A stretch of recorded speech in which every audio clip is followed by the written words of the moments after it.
आप सभी श्रोता भाई बंधु मातृशक्ति हांसी और आसपास क्षेत्रों से आए हुए सभी श्रोता भाई बंधुओं को बहुत बहुत जय श्री कृष्ण, जय सिया राम, जय सिया राम, जय श्रीमन नारायण, जय श्रीमन नारायण, जय जय श्री राधे। जय जय श्री राम। ठाकुर जी की अति कृपा, हांसी में हुई 3 दिवसीय कथा का आज विश्राम दिवस है। मंगलमयी भक्त चरित्र की कथा हम लोग श्रवण कर रहे थे। श्रीधाम वृंदावन में कल एक हादसा हुआ। कुछ वैष्णवजन लुधियाना से गए थे, श्री यमुना जी का नौका विहार कर रहे थे, लेकिन किसी कारणवश वो नौका डूबी और कई सारे वैष्णव भक्त वृंद श्री यमुना जी की गोद में विराजमान हो गए। हम आप सब लोग ठाकुर जी से यहीं बैठ कर के कथा में प्रार्थना करते हैं कि वे समस्त वैष्णव भक्त वृंद जो श्रीधाम वृंदावन में श्री यमुना जी में विलीन हुए हैं, उन सबको श्री जी अपने चरणों में निवास प्रदान करें। और ठाकुर जी से प्रार्थना कि पुनः ऐसी कोई हृदय विदारक घटना वृंदावन में ना हो, ऐसी ठाकुर जी कृपा करें। और यदि किसी कारण से श्री यमुना जी हम आप सब से या इस संसार के नियमों से कष्ट में तो वे हैं, ये बात तो आपको माननी पड़ेगी। श्रीधाम वृंदावन में यमुना जी का स्वरूप जैसा होना चाहिए वैसा नहीं है। श्री अयोध्या जी में भी कथा के विश्राम दिवस मैंने इस विषय पर बहुत जोर देकर के बोला था। कृष्ण जन्मभूमि के लिए खूब आवाज उठाई जा रही है, खूब बोला जा रहा है, राम मंदिर बन गया, हमें अब कृष्ण जन्मभूमि चाहिए। बहुत अच्छी बात है, हमारा समर्थन है। लेकिन श्री ठाकुर जी को अति प्रिय व्रज वृंदावन में जो 4 वस्तु हैं, उनमें से पहले हैं श्री गोवर्धन नाथ गिरिराज जी, दूसरी हैं वृक्ष यानी कि वन, तीसरा है रज, और चौथा है श्री यमुना जी। और इन चारों को ही आप वृंदावन जाकर के देख लीजिए, चारों की ही स्थिति हम लोगों ने खराब कर रखी है। गिरिराज जी का स्वरूप भी बिगड़ रहा है।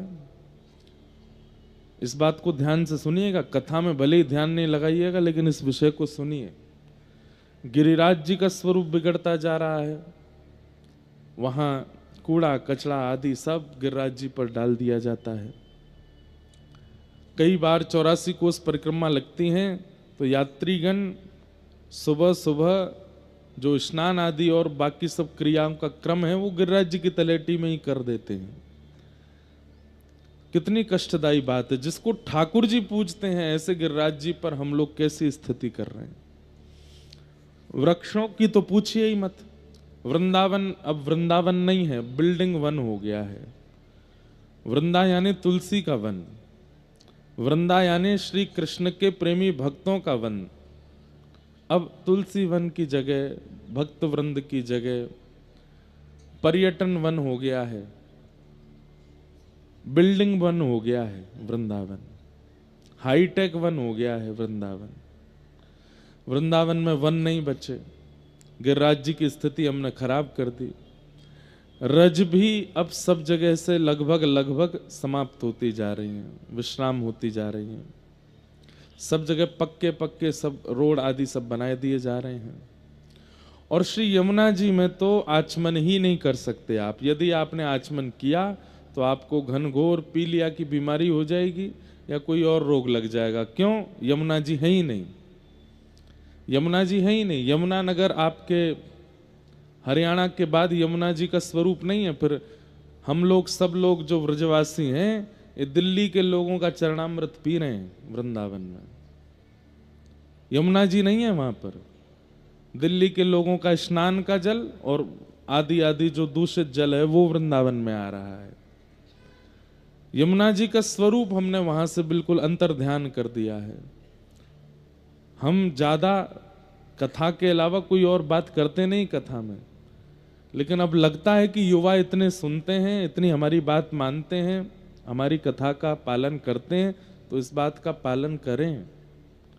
हम सब मिलकर के ठाकुर जी से नहीं, अब सरकार से प्रार्थना करें कि वृंदावन में यमुना जी लाइए, कृष्ण जन्मभूमि आ जाएगी, पहले यमुना जी का आना आवश्यक है। राम जन्मभूमि बनी है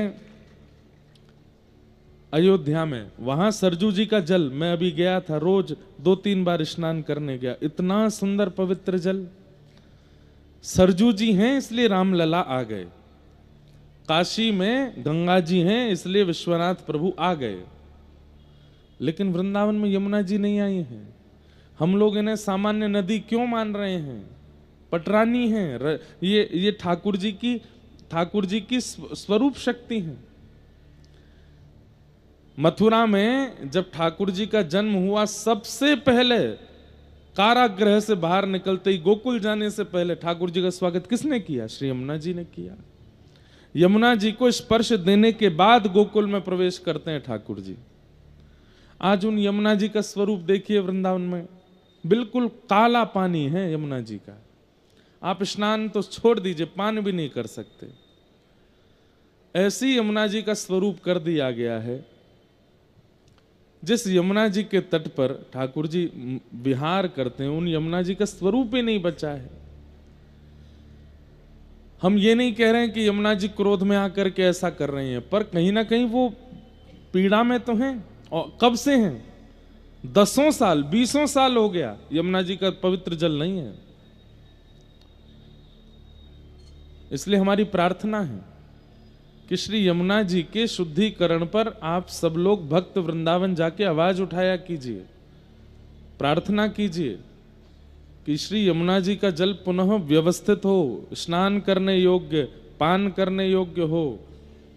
यमुना जी सुव्यवस्थित और सुंदर हो जाएंगी तो वृंदावन का सब रूप, सब स्वरूप, सब मंगल में हो जाएगा। जब घर की रानी ही दुखी है तो घर के बाकी लोग प्रसन्न कैसे रहेंगे? वृंदावन की रानी, महारानी श्री यमुना जी हैं। और एक बात आपको बता दूं, श्री यमुना जी में और किशोरी जी में कोई भेद नहीं है। किशोरी जी का ही जल निमग्न स्वरूप श्री यमुना जी हैं, और उन्हीं यमुना जी का स्वरूप ऐसा बिगाड़ करके हम किशोरी जी को पीड़ा में डाल रहे हैं। इसलिए जो दुर्घटना कल हुई है उसके लिए हम आप सब लोग नेत्र बंद करके ठाकुर जी से प्रार्थना करें और वंदन करते हुए निवेदन करें कि हे ठाकुर जी, हम भक्तों से जो अपराध बनता है आप कृपा करके हमें उसका दंड दें, लेकिन ये जो वृंदावन में और व्रत 84 कोस में जो ऐसी लीलाएं हो जाती हैं जहाँ पर लोगों के प्राण चले जाते हैं, हे नाथ हम कलयुगी जीव हैं, हम पर थोड़ी दया कीजिए। इस प्रकार कभी किसी का यात्रा के दौरान ऐसा स्वरूप ना हो, हे नाथ ऐसी कृपा करना, हम सबको क्षमा कीजिए, हमसे जो अपराध बने हैं। और जो लोग भी श्री यमुना जी में विराजे हैं उनके लिए प्रार्थना है कि वे श्री ठाकुर जी की चरण सन्निधि प्राप्त करें। उनके परिवार के लोग सब दुखी तो बहुत हैं, कष्ट में तो बहुत हैं, लेकिन श्री जी कृपा करें, ठाकुर जी कृपा करें। उन सबके इस कष्ट के समय में श्री जी ठाकुर जी उन पर अनुग्रह करके उन्हें जल्दी ही इस समय से बाहर निकालें, ऐसी हमारी प्रार्थना है। श्याम सुंदर श्री यमुने महारानी की जय। आज कथा सत्र का तृतीय दिवस। कल जैसा हमने कहा था, सूरदास मदन मोहन श्री सूरध्वज जी महाराज, उनका चरित्र आज हम कहेंगे। समय हम पर बहुत कम है, इसलिए हम थोड़ा जल्दी जल्दी ही भी कर रहे हैं, क्योंकि कल तक विमान का समय 6 बजे था, आज सुबह विमान का समय 5 बजे हो गया है। अब हमको यहाँ से रोहतक भी एक आश्रम में जाना है, फिर वहाँ से सीधे महाराष्ट्र के लिए प्रस्थान करना है। समय सीमित है, इसलिए हम जल्दी जल्दी अपने भाव सूरदास मदन मोहन जी जो वचन में था कल, वैसा क्रम कर देते हैं। श्री मदन मोहन सूरदास की नाम श्रृंखला जुरी अटल, गान काव्य गुण राश सुहृद सहचरी अवतारी, राधा कृष्ण उपास रहस सुख के अधिकारी, नवरस मुख्य श्रृंगार विविध भातिन करि गायो, वंदन उच्चरित वेर सहस पायन है द्वार्यो, अंगीकार की अविधि यह जो आख्या भ्राता जमल, मदन मोहन सूरदास की नाम श्रृंखला जुरी अटल। इनका नाम सूरध्वज है। सब लोग इधर देखिए, ध्यान से सुनिएगा। श्री नाभाजी ने कलयुग के भक्तों में इनका स्मरण किया है। आपको पता है नाभाजी को, श्री नाभाजी जिन्होंने भक्तमाल की रचना की, अग्रदास जी के शिष्य हुए। नेत्र बंद करके अपने गुरुदेव की पंखा सेवा कर रहे थे, और यहां गुरुदेव ध्यानस्थ बैठ करके अपने मानसी में ठाकुर जी का चिंतन कर रहे थे। तभी दूर समुद्र में अग्रदास जी महाराज का एक भक्त था। वो नाव से कुछ सामग्री विदेश से भारत लेके आ रहा था, और अचानक से बवंडर में उसकी नाव फंस गई, बड़ी नौका।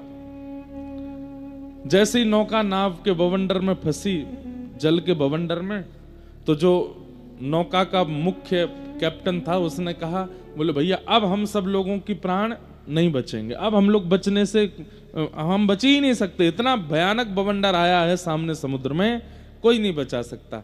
सबसे प्रार्थना है अपने अपने इष्ट गुरु और परिवारजनों को याद कर लो, अब हमारे प्राण जाने वाले हैं। तो उस नाव का जो मालिक था उसने कहा, भैया मुझे मेरे इष्ट का तो पता नहीं, परिवार वाले मेरे हैं नहीं, पर मुझे एक याद है कि मेरे एक गुरुदेव हैं स्वामी श्री अग्रदास जी महाराज, बोले उन्हीं का ही स्मरण कर लो। अग्रदास जी का जैसे स्मरण किया, हे गुरुदेव भगवान, इस जन्म में तो आपका साक्षात्कार ज्यादा नहीं हुआ, आपकी दीक्षा मिली, 2-4 बार आपके दर्शन हुए, अब मैं अपने प्राण त्याग रहा हूं, गुरुदेव कृपा करना, ठाकुर जी मुझे सदगति प्रदान करें। दूर सात समुद्र में अग्रदास जी का शिष्य उनको याद कर रहा था, और यहां अग्रदास जी मानसी में श्री सिया जी की, राघव जी की मधुर लीला का चिंतन कर रहे थे। दूर खड़े नाभाजी पंखा जल रहे थे।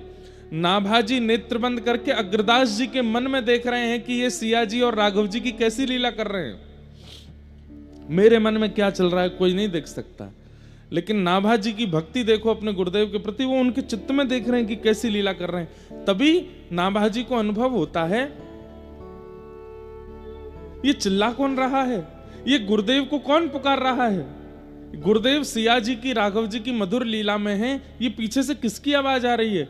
तभी नाभाजी देखते हैं, अरे गुरुदेव का शिष्य मतलब मेरा गुरु भाई कहीं समुद्र में फंस गया है, वही गुरुदेव को याद कर रहा है। तो पंखा जलते जलते गुरुदेव से पंखा हटा करके उस दिशा में पंखा जलने लगे जिस दिशा से, मतलब कम से कम 5-6 हजार किलोमीटर दूर समुद्र के भीतर से कोई शिष्य पुकार रहा था, उस तरफ पंखा जलने लगे।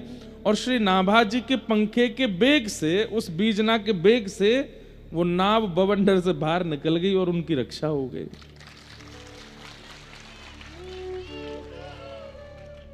अग्रदास जी महाराज को जब सेवा पूरी हुई तब उन्होंने चिंतन किया कि कौन शिष्य पुकार रहा था बीच में। तब जाके देखा तो वो एक शिष्य रो रहा था, उसकी नाव फंस गई थी। अचानक वो नाव उस बवंडर से बाहर निकल गई। कैसे? तब जब इसके भीतर झांक करके देखा तो उनको पता चला, अरे मैं तो सिद्ध हूं, ये मेरा भक्त तो मुझसे भी ज्यादा सिद्ध है। ये नाभाजी यहां खड़े खड़े पंखा जला करके उसको निकाल दिया वहां से। ए नाभाजी, ये योग्यता तुम में कैसे आई? गुरुदेव सब आपकी कृपा है। तो बोले इस योग्यता का फिर लाभ लो। क्या?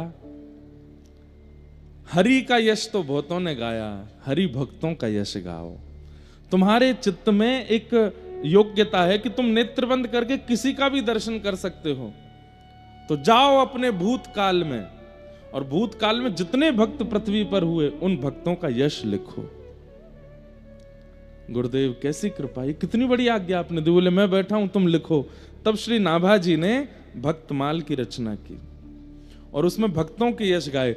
तो सतयुग के भक्त वहां से प्रारंभ किया, सतयुग के भक्त, त्रेता के भक्त, द्वापर के भक्त, कहां तक हैं कलयुग के भक्तों का वर्णन किया। लेकिन इन्हीं भक्तों के चरित्र में जैसे ही वे वृंदावन के भक्तों का चरित्र लिखने का मन उनका बना, चित्रकूट के भक्त लिखे, अयोध्या जी के भक्त लिखे, भारत के अनेक जगह के भक्तों का वर्णन किया, लेकिन तभी नाभाजी का मन हुआ कि अब मैं वृंदावन के भक्तों का यश लिखूं। तो वृंदावन के भक्तों में सबसे पहले श्री हितरवंश महाप्रभु। जैसे ही वो चाह रहे थे कि अब होता क्या था कि भक्त जन उनके मन में आके प्रकट होते थे और प्रकट होके अपनी पूरी लीला उनको दिखाते थे, और तब श्री नाभाजी उनका चरित्र लिख देते थे। लेकिन वृंदावन के भक्त हृदय में नहीं आए ही नहीं। बहुत प्रयास किया, लेकिन वृंदावन के भक्तों ने चित्त में आगमन नहीं किया। तब श्री नाभाजी ने अपने गुरुदेव से कहा, गुरुदेव मैंने सारे विश्व के भक्तों का चरित्र लिख दिया, लेकिन ये वृंदावन के भक्तों का स्मरण क्यों नहीं हो रहा, ये चित्त में वृंदावन के भक्त क्यों नहीं आ रहे हैं, रस उपासना श्री जी के चरणाश्रित भक्त मेरे चित्त में क्यों नहीं आ रहे हैं। तब श्री अग्रदास जी ने कहा, तुमने भक्तमाल लिखने से पहले दशावतार स्तुति गाई थी, ध्यान से सुनना। तुमने भक्तमाल लिखने से पहले 24 अवतार दशावतार की स्तुति गाई थी, और उन अवतारों का वर्णन करते तो उन अवतारों के जो उपासक हैं वो सब तुम्हारे चित्त में आ गए। वृंदावन को भजने वाले 10 अवतार 24 अवतारों के उपासक नहीं है, वो तो श्री जी के उपासक हैं। जब तक श्री जी को प्रणाम नहीं करोगे तब तक वृंदावन के भक्त नहीं आएंगे। तब अग्रदास जी महाराज बोले, नाभाजी तुम रुको, मैं श्री जी को प्रणाम करता हूं। और तब श्री अग्रदास जी ने श्री जी को प्रणाम किया, किशोरी जी का एक पद गाया, अब वो विषय बहुत लंबा होगा, पद गाया। जैसे ही किशोरी जी को प्रणाम किया, आहा, हमारे माई श्यामा जू को राज, हमारे माई श्यामा जू को राज, जाके अधीन सदा ही सांवरो, जाके अधीन सदा ही सांवरो, या ब्रज को सिरताज, या ब्रज को सिरताज, हमारे माई श्यामा जू को राज, हमारे माई श्यामा जू को राज। जैसे ही किशोरी जी को प्रणाम किया, 24 अवतारों को प्रणाम किया था, तो 24 अवतारों को भजने वाले भक्त चित्त में आ गए। लेकिन जैसे किशोरी जी को तप्त कांचन गौरांगी श्री राधे वृंदावनेश्वरी अग्रदास जी ने जैसे ही प्रणाम किया, तुरंत श्री नाभा गोस्वामी जी के चित्त में श्री हितरवंश महाप्रभु, स्वामी श्री हरदास जी महाराज, श्री हरिराम व्यास जी महाराज आदि आदि व्रज सरीखे भक्त जो व्रज के उपासक हैं, रस के उपासक हैं, श्री जी के बिना किसी को जानते ही नहीं है, वो सब चित्त में आने लग गए, प्रकट होने लग गए। और तब व्रज रसिकों का पद उन्होंने भक्त लिखे हैं। उसी श्रृंखला में श्री सूरध्वज जी महाराज, जिनको सूरदास मदन मोहन, अब इनका नाम सूरदास क्यों हुआ जब नाम इनका सूरध्वज था? तो देखो बंधुओं, प्राचीन भक्तों के जब आप पद सुनेंगे, वे पद लिखते थे तो पद के अंत में नाम होता था, जैसे मीरा के प्रभु गिरधर नागर। सब जगह जहां भी मीराबाई का पद मिलेगा आपको, पद के अंतिम पंक्ति में मीराबाई की छाप होगी, मीरा के प्रभु गिरधर नागर, है ना। ऐसे सूरदास जी के जब आप पद पढ़ोगे तो सूरदास जी का नाम नीचे होगा। सूर कितों ही ये सुख पावत है, सूरदास के हरि अब कब मिलोगे, ऐसे सूरदास जी का नाम। हितरवंश महाप्रभु का कोई भी पद होगा तो जय श्री हित हरिवंश, ये छाप होगी अंत में। हरिराम व्यास जी का कोई भी पद होगा तो अंत में व्यास शब्द से संबोधित होगा। लेकिन सूरध्वज जी महाराज का नाम सूरदास कैसे पड़ा? तो बोले एक बारी एक पद लिख रहे थे, रात्रि भर बैठे बैठे उस पद की रचना की।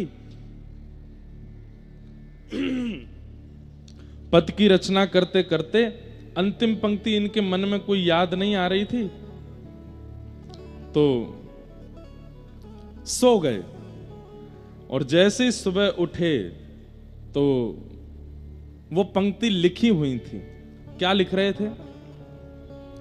चलो किन देखन कुंज कुटीर, चलो किन देखन कुंज कुटीर, सुंदर श्याम मदन मोहन जहां, सुंदर श्याम मदन मोहन जहां, मन मत फौज जुटी,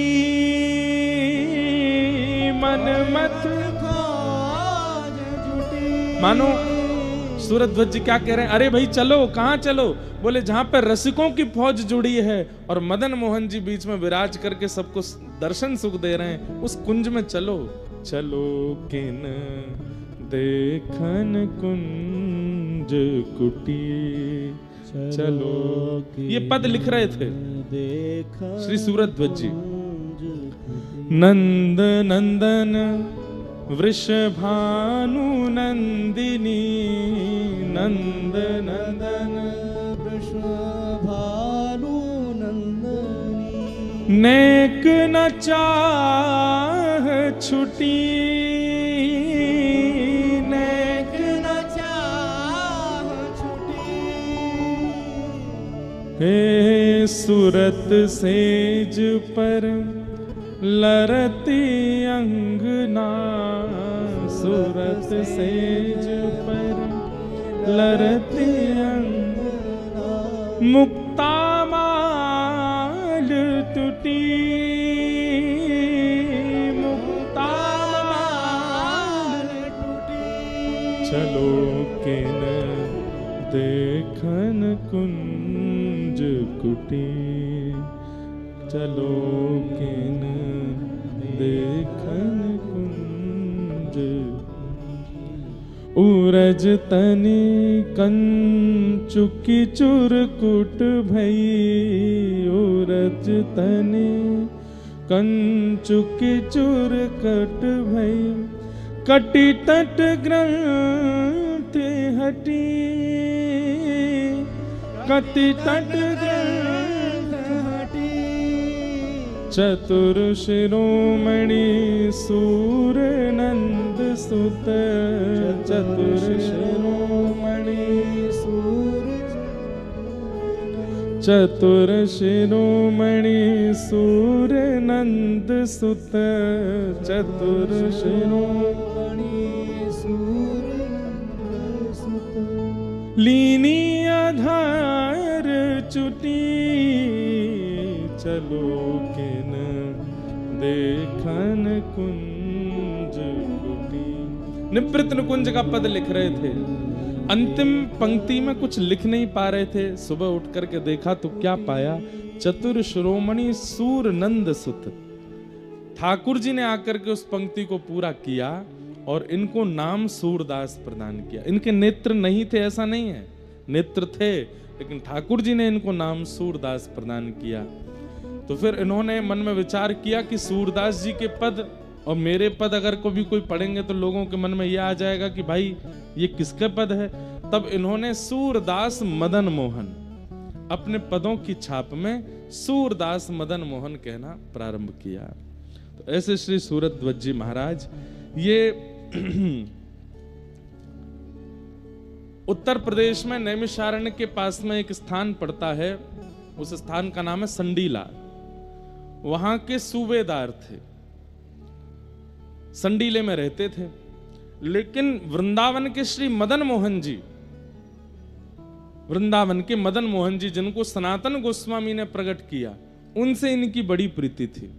कभी कभी वृंदावन जाते थे और मदन मोहन जी का रूप देख करके ये इतने आनंदित हो जाते थे, बस उनको देखते ही रहते थे। कहते हैं एक बार इन्होंने मदन मोहन जी की बड़ी याद आई, लेकिन कार्य में इतने व्यस्त थे कि वृंदावन नहीं जा पा रहे थे। तो नगर में भ्रमण करते करते वहां पर गुड़ के बहुत सारे छोटे छोटे गुड़ के बाट ऐसे एक बैलगाड़ी के ऊपर रखे थे। इनके मन में आया कि मैं तो वृंदावन नहीं जा पा रहा, ठाकुर जी के लिए कुछ प्रसाद भिजवा देता हूं। और इन्होंने खूब सारी बैलगाड़ियां भर के गुड़ वृंदावन भिजवा दिया। गुड़ बेचने वालों ने इनसे कहा कि भैया तुम जितने रुपए में यहां से गुड़ खरीद के और पूरा किराया देकर के वृंदावन भिजवा रहे हो, इतने में तो तुम एक व्यक्ति को कुछ धन देकर के वृंदावन भेज दो, वृंदावन से गुड़ खरीद के ठाकुर जी के मंदिर में दे देते हैं, इतना पैसा क्यों लगवा रहे हो? मदन मोहन जी बोले, प्रेम की रीत रंगीलो ही जाने। प्रेम ऐसा नहीं होता कि मेरा प्रेमी जहां रहता है चलो वहां से कोई सामान खरीद के उसके घर भिजवा दो। नहीं, प्रेम में तो अपनी निज सामग्री उसके यहां भिजवाई जाती है।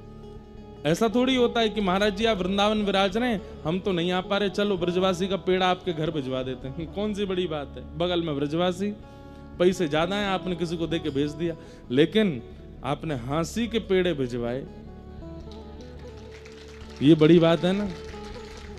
अब भाई हांसी का पेड़ा खरीदा गया, यहां से गाड़ी करी गई, यहां से कोई आदमी लेकर के गया, परिश्रम हुआ।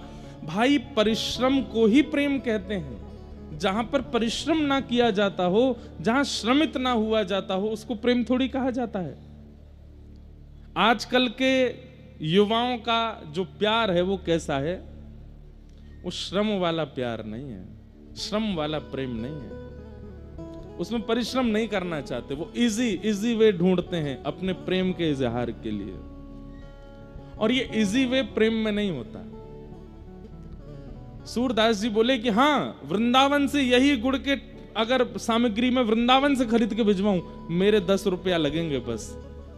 उस समय की बात है, अकबर के समय की। लेकिन मैं संडीले से भेजूंगा, बैलगाड़ी में रख करके भेजूंगा, यहां से लोग चल करके जाएंगे, 2-3 दिन का मार्ग, बैलगाड़ियां धीरे धीरे चल के 3-4 दिन में पहुंचेंगी। तो श्री मदन मोहन जी को पता तो चलेगा, वहां तो बहुत लोग हैं गुड़ देने वाले, लेकिन जब संडीले से गुड़ जाएगा तो श्री मदन मोहन जी को पता तो चलेगा कि मेरा कोई प्रेमी है, उसने भेजा है मेरे लिए, वो स्वीकार करेंगे। और वही हुआ। मदन मोहन जी, सूरत ध्वज जी ने गुड़ भिजवाए संडीले से, और वहां 3 दिन बाद वो गुड़ पहुंचे। और रात्रि का समय था जब गुड़ पहुंचे। श्री मदन मोहन जी का शयन हो चुका था, रात्रि के 12-1 बज रहे थे। मदन मोहन जी तो विचलित हो गए, श्री जी से बोले, अरे सुनो, सुगंधी ना आई का? बोले काय की? बोले गुड़ की। गुड़ तो घनेरो पड़ो है रसोई घर में, रोज ही आती रहे। अरे रसोई घर वाली नहीं, बाहर ते आ रही है सुगंधी। श्री जी बोली, हाँ आ तो रही है। बोले सूरत ध्वज ने भिजवाए संडी लेते?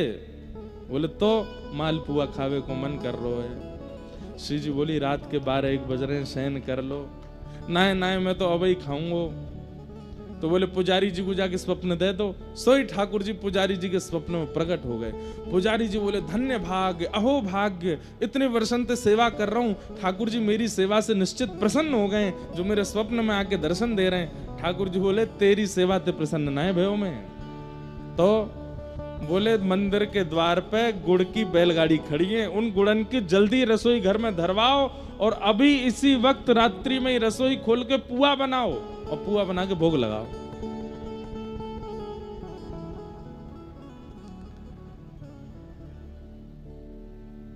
पुजारी जी बोले, अच्छा तो मेरे प्रेम से नहीं रीझे हो आप?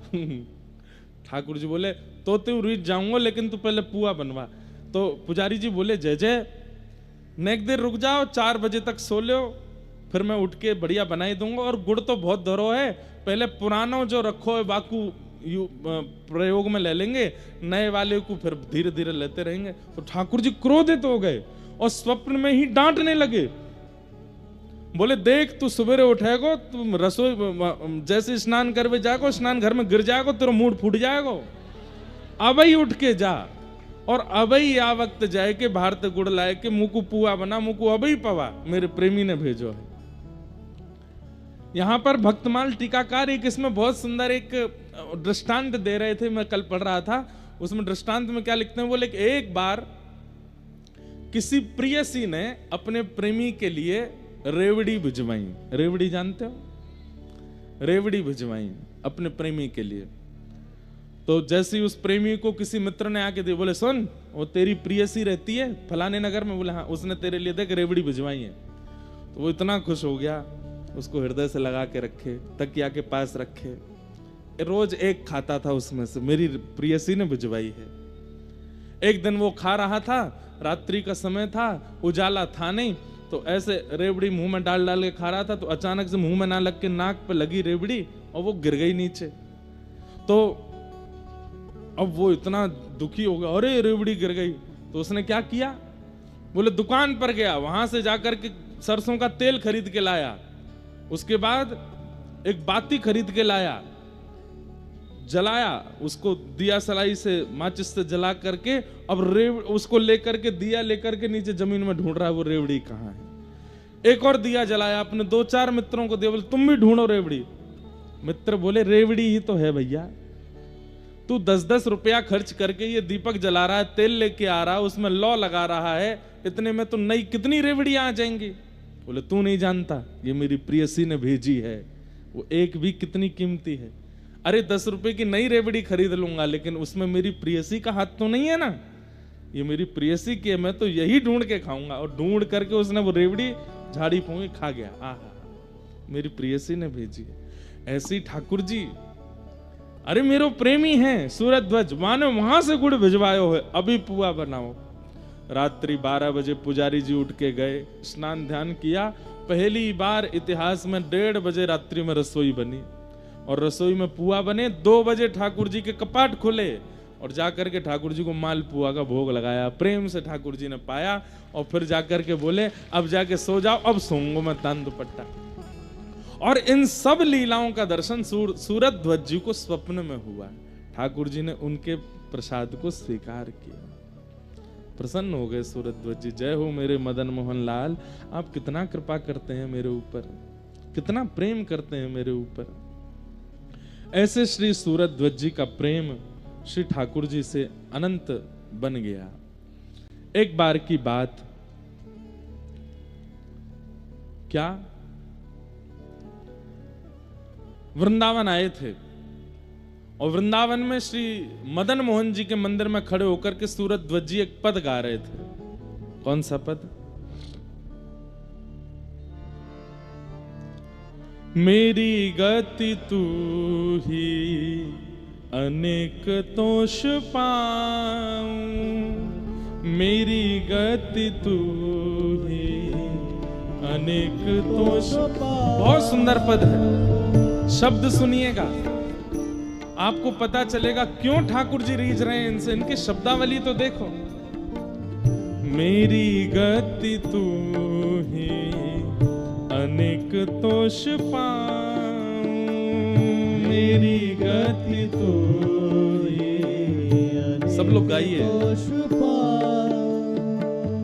चरण कमल नख मणि पे विषय सुख, चरण कमल नख मणि, चरण कमल नख मणि पे विषय सुख, चरण कमल मणि पे विषय। घर घर जो डोले हरि तो तुम, घर घर जो डोले हरि तुम। चरण कमल नख मणि पे विषय सुख बहाऊं, घर घर जो डोले हरि तो तुम्हें लजाऊं।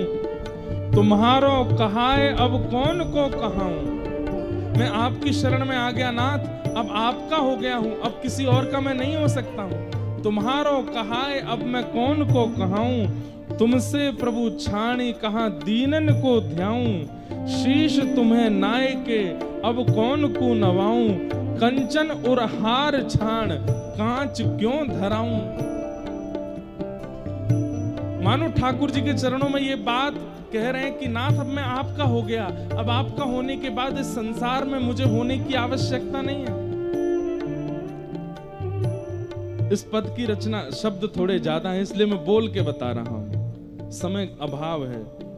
तुम्हारो कहाए अब कौन को कहाऊं, तुमसे प्रभु छाणी कहां दीनन को ध्याऊं, शीश तुम्हें नाय के अब कौन को नवाऊं, कंचन और हार छाण कांच क्यों पहनाऊं। और तब क्या कहते हैं, शोभा सब हानि करे जगत को हंसाऊं, हाथी ते उतर के गधा क्यों चढ़ाऊं। अब मैं भक्ति के पथ पर आ चुका हूं, हाथी की सवारी कर रहा हूं, इससे उतर करके पुनः संसार में लग जाऊं तो ये तो वैसा ही हुआ, हाथी से उतर के गधा पे बैठ गए। कुमकुम को लेप छाण काजर मुंह लगाऊं, कामधेनु घर में तजी अजा क्यों दुहाऊं। मेरे पास कुमकुम है तो मैं काजल क्यों लगाऊं मुख पर, और घर में कामधेनु गैया है तो मैं बकरी का दूध क्यों पीऊंगा। कनक महल छाणी क्यों कुटिया बनाऊं, पायन जू पेली प्रभु ते अनत जाऊं। सूरदास मदन मोहन लाल गुण गाऊं, संतन की पनही को रक्षक कहाऊं। मेरी गति तू है अनेक दोष पाऊं, मेरी गति तो है अनेक दोष पाऊं। हाँ मेरी गति तो है अनेक दोष पाऊं, मेरी गति तो है अनेक दोष पाऊं। नेत्रों में अश्रु भरे हैं और ठाकुर जी से बस यही कह रहे हैं, नाथ मैं आपको छोड़ के किसी और का नहीं हो सकता, बस आपका हूं। और अंत में सूरध्वज जी ने जैसे ही कहा, सूरदास मदन मोहन लाल गुण गाऊं, संतन की पनही को रक्षक कहाऊं। तो पीछे खड़े एक महात्मा सुन रहे थे, जैसे ही इन्होंने कहा संतन की पनही को रक्षक कहूं, पनही मतलब चप्पल, पनही मतलब पादुका, तो उन संत के मन में आया, ये कह रहे हैं संतन की पनही को रक्षक, बड़ी बड़ी बात बोल रहे हैं मंदिर में खड़े होकर के, लेकिन ये कर नहीं सकते इस कार्य को। अरे संतन, भैया एक बात बहुत ध्यान से सुनना, हरि की सेवा बहुत सरल है, हरिजनों की सेवा सरल नहीं है। आप ठाकुर जी को भोग लगाओ, मिर्च ज्यादा हो गई, नमक ज्यादा हो गया, रोटी कच्ची रह गई, ठाकुर जी कुछ नहीं कहेंगे, पालेंगे। लेकिन हरिजन का भोग लगाओगे, हरिजन टोक देगा, भैया देखो इसमें बहुत मिर्च डाल दिया आपने, रोटी थोड़ी कच्ची रह गई है, ढंग से सेक के लाओ। ठाकुर जी को कैसे भी जल से स्नान करा दो, बेचारे यूं ही बैठे रहेंगे, नहा लेंगे, कुछ भी पहना दो यूं नहीं कहेंगे कि ये चुभ रहा है। लेकिन संतों को जब आप माला पहनाने जाओगे तो माला गीली है, संत तुरंत उतार देंगे, भैया थोड़ा देख के पहनाओ, इसमें इतना जल भरा है, तुम हमको पहना रहे हो, गीले हो गए हम। चरण धो रहे हो, थोड़ा ताता जल लेके आओ, ऐसे जल से कैसे धुला रहे हो। ये वस्त्र नहीं, हम ऐसे नहीं, ऐसे वस्त्र पहनते हैं। संत जन तो बोल देंगे, ठाकुर जी थोड़ी बोलेंगे। तो हरि की सेवा बहुत सरल है, हरिजनों की सेवा सरल नहीं है। इसलिए कोई ठाकुर जी की अष्टयाम सेवा कर रहा है तो कोई बहुत बड़ा 30 मार खा नहीं है वो, लेकिन कोई हरि भक्तों की सेवा कर रहा है तो इसका मतलब है ठाकुर जी की बहुत बड़ी कृपा है। इसलिए हरि सेवक बहुत विशिष्ट नहीं माने गए, हरिजनों के सेवक, ठाकुर जी उनको देख के आनंदित होते हैं, वाह भाई तुम मेरे भक्तन की सेवा कर रहे हो। जब इन्होंने ये बात कही कि सूरदास मदन मोहन लाल गुण गाऊं, संतन की पनही को रक्षक कहाऊं, पीछे खड़े एक महात्मा बोले, रुक जाओ, कल तुम्हारी परीक्षा लेता हूं मैं, संतन की पनही को रक्षक कहाऊं, बड़ी बड़ी बातें बोल रहे हो यहां पर खड़े होके। अगले दिन सूरध्वज जी जितने दिन वृंदावन रहते थे, अष्टयाम दर्शन करते थे मदन मोहन जी का। मदन मोहन जी का मंदिर कहां है पता है आपको? कहां है? काली दह के पास। जब आप लोग वृंदावन की परिक्रमा लगाते हैं तो काली दह से आगे एक ऊंचा सा मंदिर दिखाई देता है, सीढ़ियां जा रही हैं ऊपर। कई पंडा लोग ऐसा बताते हैं वृंदावन में उस पर सोने के कलश थे, पहले जमुना जी यहीं बहती थी, वो सोने के कलश चुराने एक चोर कूद गया, ऐसे ऐसे कथा सुनाते हैं। अब वो मदन मोहन जी कहाँ हैं? अब करौली में है, राजस्थान में। मदन मोहन जी, गोपीनाथ जी, गोविंद देव जी और जुगल किशोर जी, ये सप्त निधियों के कुछ ठाकुर हैं जो राजस्थान और मध्य प्रदेश में विराजमान है। बाकी राधा वल्लभ जी, राधा रमन जी, बांके बिहारी जी ये वृंदावन में ही विराज रहे हैं। बीच में बिहारी जी भी गए थे भरतपुर, लेकिन राधा वल्लभ जी और राधा रमन जी ये अखंड ब्रजवासी हैं, कभी ब्रज छोड़ के नहीं गए। चाहे मुगल आ गए, चाहे कोई स्थिति आ गई, राधा रमन जी और राधा वल्लभ जी ये सदा वृंदावन में ही रहे हैं। बाकी सब ठाकुर नेक नेक व्रज से बाहर जा चुके हैं। तो अगले दिन जैसे ही मंगला का समय हुआ, ध्यान से सुने, तो वो संत आए और मदन मोहन जी उसी समय भीतर प्रवेश कर रहे थे मंदिर में। तो संत आकर के बड़े दुखी होकर के खड़े हो गए। तो मदन मोहन जी ने सूरत ध्वज जी ने उनका मुख देखा, बोले भगवान दर्शन करने चलो, मंगला हो रही है। बोले कैसे जाऊं? बोले क्यों? इतनी महंगी मेरी पादुका कल कोई चुरा ले गया था, परसों नई पहनी, उस दिन भी कोई चुरा ले गया, रोज मेरी पादुका कोई ले जाता। अब मैं सोच रहा हूं कि पादुका उतार के कैसे जाऊं भीतर। सूरत ध्वज जी बोले मुझे ये सेवा दीजिए, आप दर्शन करो, मैं आपकी पादुका लेके बैठा हूं, आप जब दर्शन करके आ जाओगे आप पादुका पहन लेना, फिर मैं कर लूंगा दर्शन, और ये तो मेरी सेवा है, ये तो मेरा सौभाग्य है। एक बात यहां पर नाभाजी ने कही है, बहुत सुंदर है। भगवत पदत्राण की अपेक्षा भक्त पदत्राण की सेवा सुलभ एवं श्रेष्ठ है। क्या बात कह रहे हैं? ठाकुर जी के चरणों की सेवा आपको नहीं मिल सकती। तो जब तक ठाकुर जी के चरण नहीं मिल रहे तब तक क्या करो? बोले भक्तन की चरण सेवा करो। ठाकुर जी के चरणों की सेवा अभी इतनी जल्दी नहीं मिलेगी, पहले भक्तन की चरण की। मैंने एक दिन कथा परसों में कहा था कि भाई कहीं नौकरी चाहिए हो तो अपना रिज्यूम दिखाना पड़ता है कि कितना एक्सपीरियंस है।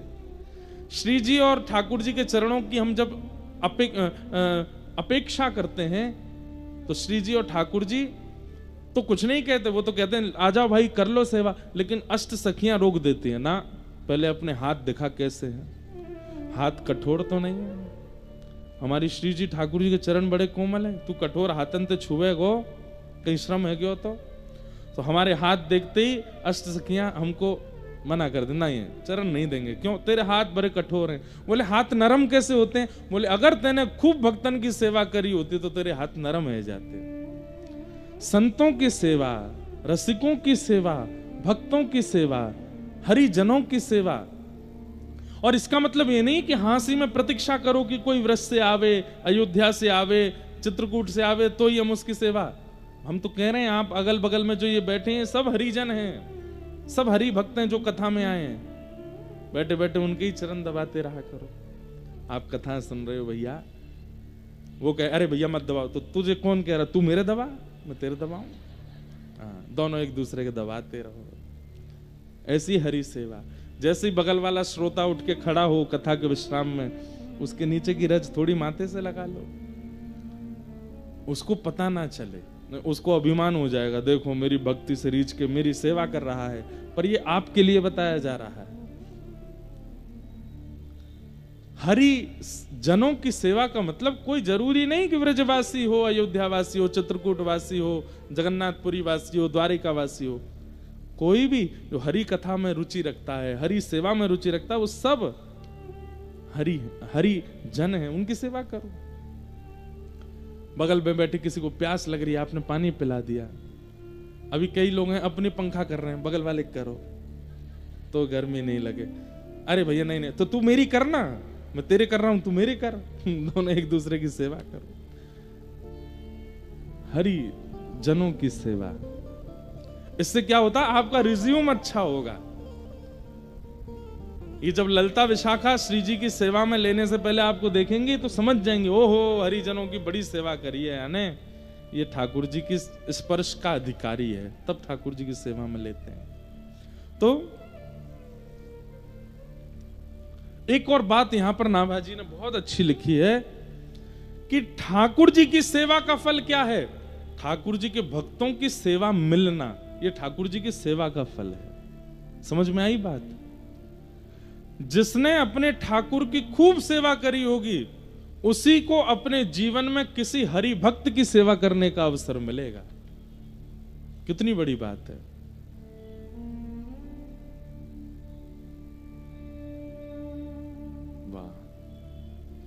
और ठाकुर जब सेवा से प्रसन्न होते हैं तब अपने भक्त की सेवा देते हैं, और उस भक्त की सेवा जब वो जीवित अवस्था में करता है, मृत्यु के पश्चात जब उसको निकुंज की प्राप्ति होती है, तब ठाकुर जी अपने नित्य लीला विहार में उसको अपनी चरण सेवा प्रदान करते हैं। बड़ा बड़ा अद्भुत रहस्य है, इसको समझिएगा। आपने अपने घर के ठाकुर की सेवा अगर मंगलमय रूप से नहीं करी तो आपको कभी जीवन में किसी भक्त की सेवा नहीं मिल सकती। लेकिन आपने अपने ठाकुर की सेवा यदि करी होगी तो आपके घर भक्त आएंगे, उनकी सेवा भी मिलेगी और उनको उनकी कुछ सेवा करने को अवसर भी प्राप्त होगा। तो सूरध्वज जी महाराज उन संत से बोले, आप भीतर दर्शन करने जाओ, मैं आपकी पादुका की रक्षा करता हूं, और जब आप आ जाओगे तब मैं चला जाऊंगा। संत बोले, नहीं नहीं नहीं, तुम्हारा नित्य का मैं देख रहा हूं 3 दिन से, तुम सुबह मंगला दर्शन और फिर श्रृंगार दर्शन और फिर ग्वाल दर्शन, बाल भोग दर्शन, सब राजभोग दर्शन, उत्थापन दर्शन, अष्टयाम दर्शन करते हो, मेरे कारण तुम्हारे दर्शन छूटेंगे। अरे नहीं, आप जाइए ना, आप दर्शन करिए, मंगला छूट जाएगी तो मैं अगला श्रृंगार दर्शन कर लूंगा, आप जाओ।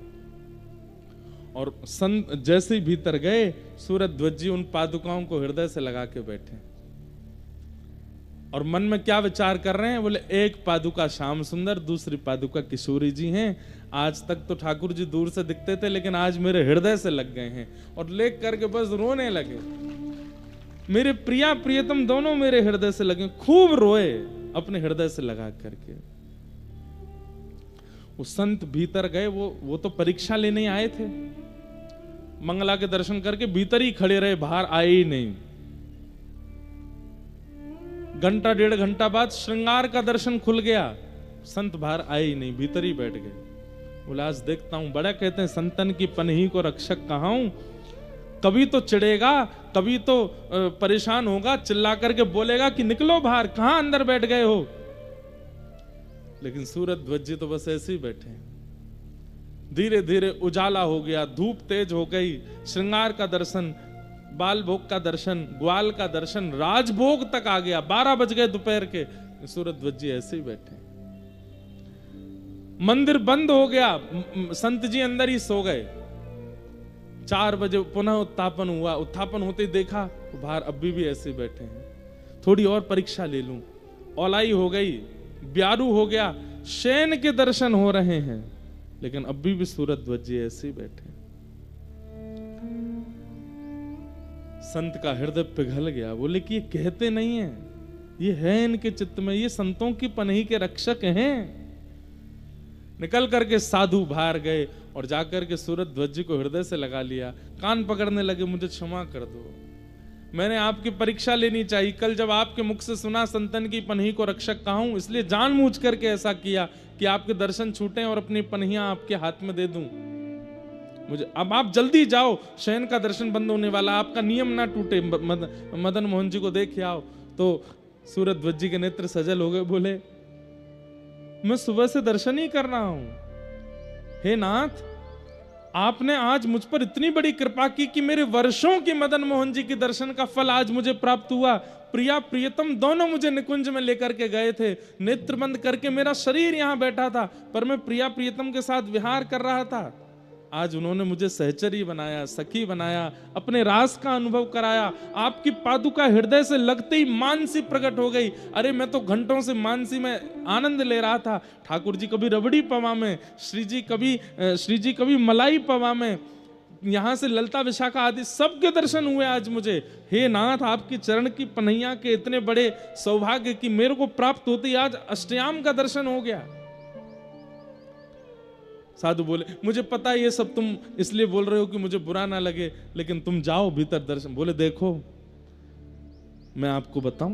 बोला, हाँ। मैं भीतर तो नहीं गया। बोले, नहीं, आज ठाकुर जी ने नीली पोशाक पहनी थी ना, आज ठाकुर जी ने स्वर्ण का आभूषण धारण किया था, आज ठाकुर जी ने ऐसी टेढ़ी पाग पहनी थी, उस पर ऐसा सिरपेच था, ऐसी इत्र, और सब कुछ बता दिया। इत्र ऐसा था, प्रसादी ऐसी थी, प्रसाद में ये वाली कड़ी बनी थी, ऐसी रोटी बनी थी, सब बता दिया महात्मा को। महात्मा के तो हाथ पैर कांपने लगे। सूरध्वज को हृदय से लगे, आप सुबह से बाहर बैठे, आपको कैसे पता? बोले, बस आपकी पादुका का स्पर्श होते ही सब मिल गया। बंधु, कई बार हरिजन बहुत श्रेष्ठ है तो ही हम पर हरि कृपा होगी, नहीं, हरिजन कैसा भी है हम उसके प्रति पूर्ण निष्ठा रखें तो ठाकुर जी कृपा करते हैं।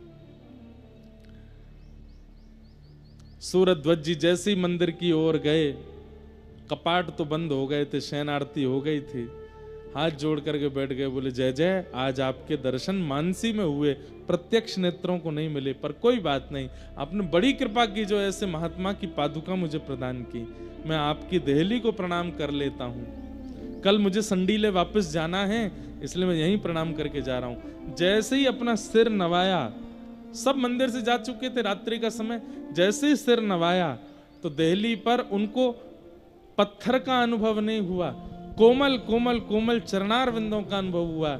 जैसे ही नेत्र खोल करके देखा, साक्षात श्री मदन मोहन जी प्रकट हो गए हैं और प्रकट होकर के सूरध्वज जी को अपने हृदय से लगाते, एक क्षण के लिए हृदय से लगा के मदन मोहन जी अंतर ध्यान हो गए।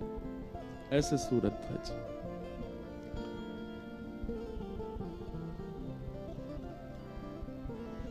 हरिजनों की पादुका की कैसी कृपा सूरध्वज जी के ऊपर हुई।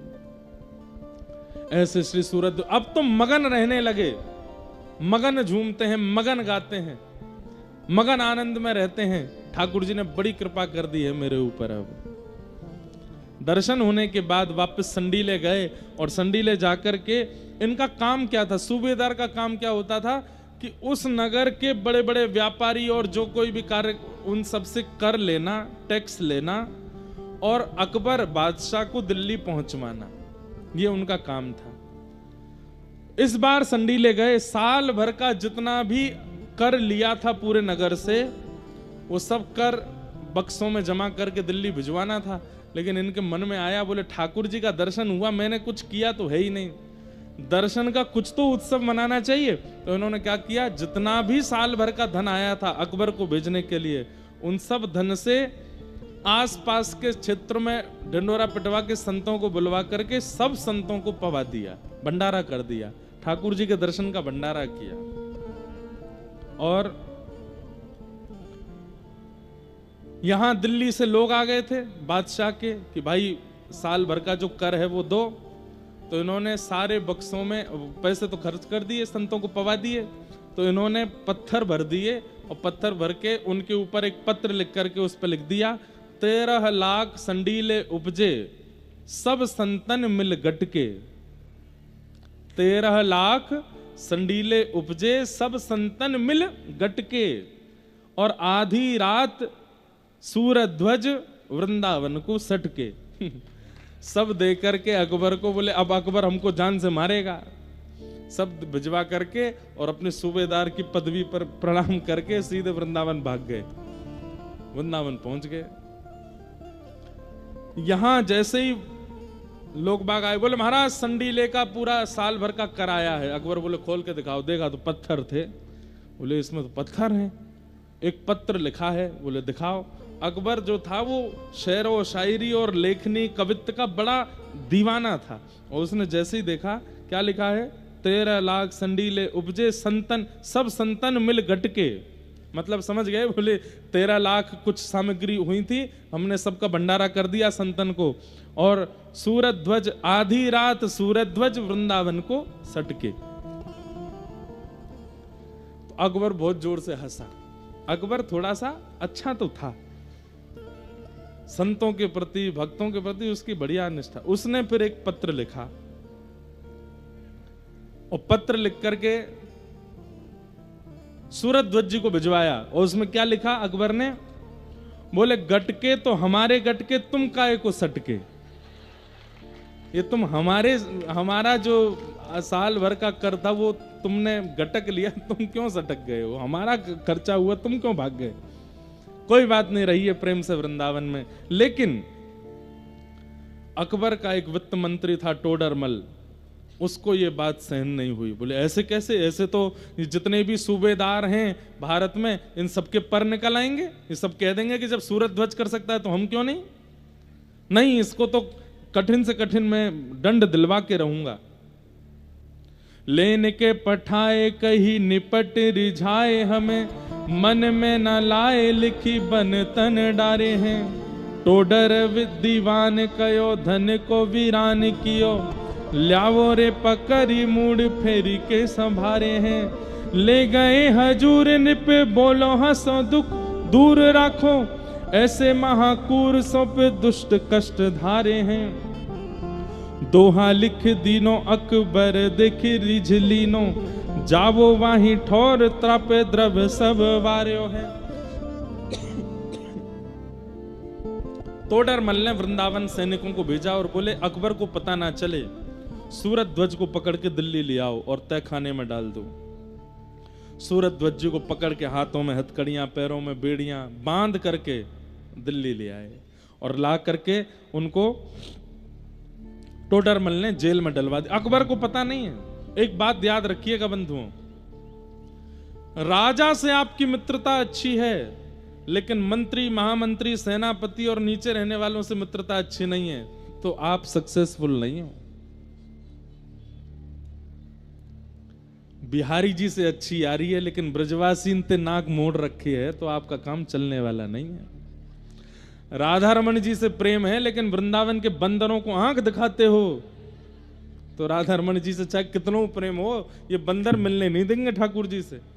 एक बार एक राजा था, उसका एक वो थे गुरु, कुल गुरु। तो कुल गुरु, राजा बिना कुल गुरु से पूछे कुछ नहीं करता था। एक बार कुल गुरु आए तो मंत्री महामंत्री सब राम राम करते थे, जैसे कृष्ण करते थे। कुल गुरु उनको, हे चलो मंत्री महामंत्री पैर वैर मत छुआ करो मेरे, तुम दूर रहो, मेरा राजा से संबंधित सीधा। और राजा ने इतना उनको सम्मान दे रखा था कि राजा खड़ा रहता था, जब तक कुलगुरु आके नहीं बैठते थे सभा में तब तक अपने सिंहासन पर नहीं बैठता था। उसका कुलगुरु को अभिमान हो गया। मंत्री महामंत्री बोले तुम भाई राजा के कुलगुरु हो, ठीक है बात, लेकिन हम लोग भी मंत्री महामंत्री हैं, हमारी तुम राम राम भी नहीं लेते हो। एक बार मंत्री जी ने कहा मैंने नया घर बनाया है, हे कुलगुरु देवता आप अपने ब्राह्मणों सहित मेरा गृह प्रवेश करा दो। तो कुलगुरु जोर से हंसे, औकात में बात किया करो, राजा के कुलगुरु हैं हम, मंत्री का गृह प्रवेश कराएंगे हम, चलो जाओ ढूंढ लो कोई ऐसे चलता फिरता पंडित। मंत्री को इतना क्रोध आया, बोले कि इस कुलगुरु को अगर हमने इसका अभिमान चोर नहीं किया तो ना हम भी महामंत्री नहीं। और मंत्री ने अपने सब राजा के नीचे जितनी सेना होती है, मंत्री महामंत्री सेनापति आदि आदि जो भी होते हैं, सबको रात में इकट्ठा करके मीटिंग करी। बोले ये कुलगुरु ने नाक में दम कर रखा है। सब बोले हमारी भी राम राम नहीं लेते वो। बोले तो भाई ये हमसे नहीं बना के रख रहा तो राजा से इसकी बनने नहीं देंगे, कल इसको मंदिर में इसको महल में प्रवेश नहीं करने देंगे। सबने कहा बोले राजा से क्या बोलेंगे, बोले वो सब मुझ पर छोड़ दो। अगले दिन कुलगुरु आए तो बाहर ही सब खड़े हो गए। कुलगुरु बोले रास्ता दो भीतर जाना है। बोले बिल्कुल नहीं जाने देंगे, पहले हमसे राम राम बोलो। कुलगुरु बोले बिल्कुल नहीं बोलूंगा। बोले नहीं बोलोगे? बोले नहीं बोलेंगे। तो बोले हम भी अंदर नहीं जाने दे रहे। कुलगुरु बोले मैं यहीं अनशन व्रत पे बैठ जाऊंगा और राजा को पता चलेगा तुम सबको फांसी पे लटका देगा। बोले राजा को पता लगेगा तब ना, हम पता लगने ही नहीं देंगे। वो अनशन पे बैठे तो सारी सेना उनको उठा करके ले गई, दूर जंगल में जाके फेंक आई, मिलने ही नहीं दिया। वो घूम घूम के और भी 3-4 बार 10 बार आ गए, लेकिन राजा ने सेनापति मंत्रियों ने मिलने नहीं दिया। यहां भीतर राजा ने पूछा हाँ भाई ये कुलगुरु देवता हमारे क्यों नहीं आए? बोले वो कल आपको बताना भूल गए थे, पास के एक शहर में उनकी कथा है तो 7 दिन के लिए वो वहां गए हैं। बोले थे कि राजा को बता दे, कभी कभी कथा करने जाते थे वो। राजा बोले अच्छा, गुरुदेव तो हमेशा बता के जाते थे कथा, इस बार भूल गए होंगे, कोई बात नहीं। तो 7 दिन तो ऐसे निकले। 8वां दिन आया, राजा बोले गुरुजी की कथा हो गई होगी, वो आए नहीं। तो मंत्री रोते रोते बोला क्या बताएं, कल कथा करके लौट रहे थे? बोले हाँ, रास्ते में ही हृदय गति रुक गई उनकी, पधार गए गुरुजी। गुरुजी तो वैकुंठ चले गए। राजा इतना रोया, मेरे गुरुदेव पधार गए? बोले हाँ, मुझे जल्दी लेके चलो, मुझे उनके अंतिम संस्कार में जाना है। बोले नहीं नहीं भगवान आप नहीं जा सकते। बोले क्यों? बोले वो कुलगुरु अपनी उसमें लिख करके गए थे कि मेरे प्राण निकलने के 24 घड़ी के अंदर अंदर मेरा अंतिम संस्कार कर देना, नहीं तो मैं प्रेत बन जाऊंगा। इसलिए आपको बिना बताए उनका संस्कार हो गया। मैं अपने गुरुदेव का अंतिम दर्शन नहीं कर पाया। मंत्री बोला कोई बात नहीं, मैं उनकी अस्थियों की राख लाया हूं, आपके माथे से लगा दूं। मरे नहीं है गुरुदेव, वो बना दी बात मंत्री ने। बोले लाओ, राख को माथे से लगा ले। खूब रोया, रानी को बोला, राजकुमार सबके माथे से वो राख लगाई। हमारे गुरुदेव की रज है। मेरे गुरुदेव चले गए। शोक सभा भी कर दी राजा ने घर पे। लेकिन राजा का नियम था, हर महीने में एक बार वो यात्रा पर निकलता था पूरे नगर की। तो गुरु जी को मिलने तो दिया नहीं, सेना पूरी लगा रखी थी मंत्री ने चारों तरफ, गुरु भीतर नहीं आना चाहिए बस। रात में गुरुजी ने मंत्री से बोल दिया, तू मुझको रोक रहा है, पिछले 15 दिन से देख रहा हूं, लेकिन कल राजा सभा में निकलेगा, यात्रा तब तो मिलेगा मुझसे। मंत्री बोले, आपको जितना मन करे आप करके देख लो, हम आपको मिलने ही नहीं देंगे राजा से। तो पंडित जी जो हैं, कुल गुरु जो हैं, वो एक पेड़ पर चढ़ करके बैठ गए। जिस रास्ते से वो यात्रा जाती थी, बोले पेड़ के ऊपर से ही चिल्लाऊंगा, आवाज करूंगा, राजा को दिख जाऊंगा, इन सबको दंड दिलवाऊंगा। जैसे ही राजा निकले तो मंत्री आए। मंत्री आकर के कुछ ऐसा टोना टोटका सा करने लगे राजा के ऊपर। बोले ये क्या कर रहे हो? बोले हमने सुना है गुरुजी का जो अंतिम संस्कार था वो 24 घड़ी में नहीं हुआ, वो प्रेत बन गए हैं और प्रेत बनकर के पेड़ों पे कहीं पे बैठे हैं और आते जाते लोगों पे कूद जाते हैं, चिल्लाते हैं। इसलिए मैं पहले ही आपके नींबू मिर्च से कुछ कर रहा हूं ताकि आपको कष्ट ना हो। राजा बोले गुरुजी प्रेत बन गए? बोले हाँ। अरे उनके लिए गया जी में श्राद्ध करेंगे हम। बोले ठीक है। अब राजा जैसे निकले, मंत्री बोला मैंने डाल दिया है कान में बात कि प्रेत बन गए गुरुजी। अब जैसे ही महाराज उस पेड़ के नीचे पहुंचे, ऊपर से गुरुजी बोले, राजन चेलाराम देख मैं यहां बैठा हूं, तेरे मंत्री सेनापति इन सब लोगों ने मुझे तुझसे मिलने नहीं दिया। राजा ने जैसे ही देखा मंत्री को, ओ गुरुजी भूत बन गए, जल्दी चलो यहां से रथ निकालो, जल्दी निकालो, ये गुरुजी कहीं ऊपर नहीं आ जाए। अरे राजन कहां जा रहे हो? गुरुदेव की बात नहीं मानोगे? बोले गुरुदेव मैं श्राद्ध करूंगा आपका, मैं जा रहा हूं गया जी करके आऊंगा, आपको प्रेत योनि से मुक्त करूंगा। अंत तो गत्वा मंत्री महामंत्री सेनापति सब बोले, करोगे हमसे राम राम? गुरुजी बोले भैया तेरे पांव पूजूं मैं। बोले कि राजा से भले ही तुम्हारा संबंध है, लेकिन नीचे वालों से बिगाड़ के रखोगे तो ऊपर वाले से मिलने का कोई फायदा नहीं है। इसलिए भैया वृंदावन के बानर, वृंदावन के ब्रजवासी, वृंदावन के रसिक जन, वृंदावन के संत जन, इनसे प्रेम नहीं है, सीधे राधा वल्लभ, सीधे राधा रमण, सीधे बिहारी जी से ही प्रीति है। तो फिर देख लेना ये मिलने नहीं देंगे अगर निकुंज में पहुंच भी गए तो। इसलिए एक बार को राधा वल्लभ जी का दर्शन ना हो चलेगा, राधा रमण जी का दर्शन ना हो चलेगा, बिहारी जी का दर्शन ना हो चलेगा, बंदरों को केला खिलाएंगे, संत जनों की सेवा करेंगे, ब्रजवासियों से खूब प्रेम से मिलेंगे, खूब आनंद करेंगे, नीचे वाले इनको प्रसन्न रखेंगे ताकि ऊपर वालों अपने आप राजी आ जाए। लेकिन नीचे वाला राजी होता है तो ऊपर वाले से मिलवा ही देता है। अगर प्रधानमंत्री आपका मित्र है तो आप उससे नहीं मिल पाओगे, लेकिन प्रधानमंत्री का पीए आपका मित्र है, पूरा शेड्यूल बता देगा, 5 बजे यहाँ रहेंगे, 6 बजे यहाँ रहेंगे, 7 बजे वहां रहेंगे, 8 बजे चाय पियेंगे, वहीं आ जाइए, मिलवा दूंगा मैं। पीए मिलवा देगा, प्रधानमंत्री नहीं मिलेगा। आपका कोई बहुत बड़ा मित्र अधिकारी बन गया हो तो आपने भी अनुभव किया होगा, नहीं मिलता वो। अधिकारी का जो सेक्रेटरी है उससे मित्रता कर लो, वो मिलवा देता है। ठीक वैसे भैया इस संत जन ठाकुर जी के सेक्रेटरी हैं, हरिजन ठाकुर जी के सेक्रेटरी हैं, इनसे प्रेम बना करके रखो। राधिका रानी जी, वृषभानु दुलारी जी, राधिका रानी जी, वृषभानु दुलारी जी, सुन लो अरज हमारी हमारी, रहूं ब्रज रज को उपास उपास, रहूं ब्रज रज उपास, रहूं ब्रज रज को उपास उपास, मंगला उठ यमुना जान